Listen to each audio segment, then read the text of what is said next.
ಒಂದು ಈ ಸಲ ಸದನನ ತಾವು ತುಂಬಾ ಚೆನ್ನಾಗಿ ನಡೆಸಿದಿರಿ. ಲಾಸ್ಟಿಗೆ ಅಲ್ಲ ಒಂದೇ ನಿಮಿಷ ಹೇಳ್ಬಿಡ್ತೀನಿ, ಒಂದು ಕೃತಜ್ಞತೆ ಹೇಳ್ಬೇಕಲ್ಲ. ಅಲ್ಲ ಲಾಸ್ಟಿಗೆ ಈಗ ಅಲ್ಲ ಒಂದು ಚೆನ್ನಾಗಿ ನಡೆಸಿದಿರಿ, ಎಲ್ಲ ಹೊಸಬ್ರಿಗೂ ಕೂಡ ಅವಕಾಶ ಕೊಟ್ಟಿದ್ದೀರಿ, ತುಂಬ ಧನ್ಯವಾದಗಳು. ಜೊತೆಗೆ ಈಗ ಅಭಿವೃದ್ಧಿ ಎಲ್ಲರೂ ಕೂಡ ಗೌರಿ ಗಣೇಶ ಹಬ್ಬಕ್ಕೆ ಹೋಗ್ತಾ ಇದ್ದೀವಿ.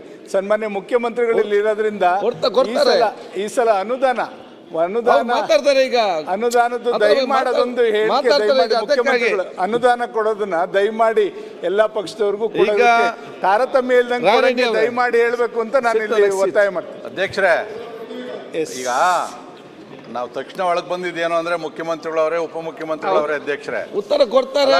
ಒಂದ್ ನಿಮಿಷ ಹೇಳಿ, ನಾವು ಇಲ್ಲಿ ಕುತ್ಕೊಂತೀವಿ, ನಾವು ಎಲ್ಲೂ ಹೋಗಲ್ಲ, ನಾವು ಇರ್ತೀವಿ. ಗೌರಿ ಗಣೇಶ ಹಬ್ಬ ಅಂತಂದ್ರೆ ಈ ಬಾಗಿನೂ ಕೊಡೋದು ಇವೆಲ್ಲ ಕೊಡೋ ಪದ್ಧತಿಗಳವೆ. ಆಡಳಿತ ಪಕ್ಷಕ್ಕೆ ಈಗಾಗಲೇ ಅನುದಾನವನ್ನು ಘೋಷಣೆ ಮಾಡಿ ಆದೇಶ ಹೊರಡಿಸಿದ್ದೀರಿ. ನಾವು ನಿರಾಶೆಯಿಂದ ಹೋಗೋ ರೀತಿಯಲ್ಲಿ ಮಾಡಬೇಡ್ರಿ. ದಯವಿಟ್ಟು ಈ ಸದನ ಮುಗಿಯೋದ್ರೊಳಗಡೆಗೆ ಮುಖ್ಯಮಂತ್ರಿಗಳು ಸರ್, ಈಗ ಆಡಳಿತ ಪಕ್ಷಕ್ಕೆ ಈಗಾಗಲೇ ತಾವು ಅನುದಾನಕ್ಕೆ ಆದೇಶ ಕೊಟ್ಟಿದ್ದೀರಿ. ಗೌರಿ ಗಣೇಶ ಹಬ್ಬ ಇನ್ನು 3 ದಿನದಲ್ಲಿ ಐತೆ. ಈ ಕಡೆ ಭಾಗದಲ್ಲಿ ನಮ್ಗೆ ಯಾರಿಗೂ ಕೊಟ್ಟಿಲ್ಲ. ನಮ್ಮನ್ನು ನಿರಾಶೆ ಮಾಡೋಕ್ಕೆ ಹೋಗ್ಬೇಡ್ರಿ. ದಯವಿಟ್ಟು ಅನೌನ್ಸ್ ಮಾಡಿ ಅವ್ರಿಗಿನ 1 ಕೋಟಿ ಕಮ್ಮಿ ಕೊಡ್ರಿ, ನಮ್ಗೇನು ಅಭ್ಯಂತರ ಇಲ್ಲ. ದಯವಿಟ್ಟು ಅದನ್ನು ತಾವು ಹೇಳಿದ್ರೆ ನಾವು ಖುಷಿಯಾಗಿ ಗಣೇಶನ ಹಬ್ಬಕ್ಕೆ ವಾಪಸ್ ಹೋಗ್ತೀವಿ. ನೀವು ಇರೋವಾಗೆ ಅನೌನ್ಸ್ ಮಾಡಿ ಹೋಗ್ಬೇಕು. ಕಡುಬು ಅದು ಕೊಟ್ಟ ಮೇಲೆ ನಾವು ತರ್ತೀವಣ್ಣ.